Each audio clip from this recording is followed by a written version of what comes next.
এসেছি নেতা কর্মীদের যাতে অযথা ভিড় না হয়, দলীয় নির্দেশনা মেনে যাতে প্রত্যেকে এখান থেকে ভিড় না করে যার যার স্ব বাড়িতে কিংবা এলাকায় চলে যায়। কারণ এখানে ভিড় করে মানুষের কষ্ট না দেওয়াটাই হলো আমাদের জন্য সবচেয়ে বুদ্ধিমানের কাজ।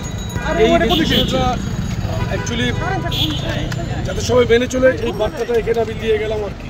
আর দেশনেত্রী বেগম খালেদা জিয়া, আরে এটা কোন দিক দিয়ে দিল? বউ এখানে দেয়? আমি দোয়া করছি মহান আল্লাহ তাকে অতি দ্রুত সুস্থ করে দেবেন, জনগণের মাঝে ওনাকে আবার সেই আপসীন নেত্রী আবার আমাদের মাঝে ফিরে আসবেন। আমরা আসলে আজকে আমাদের সকলেরই মন অত্যন্ত ভারাক্রান্ত।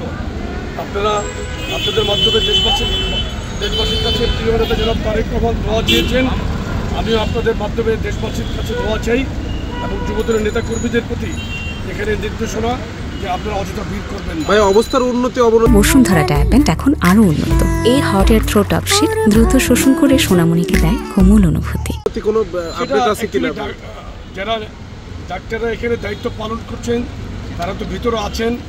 আমরা এটা বলতে পারি আমরা আশাবাদী, মহান আল্লাহ আমাদের প্রতি কোটি কোটি মানুষের এই দোয়া মহান আল্লাহ ইনশাআল্লাহ কবুল করবেন। বিদেশে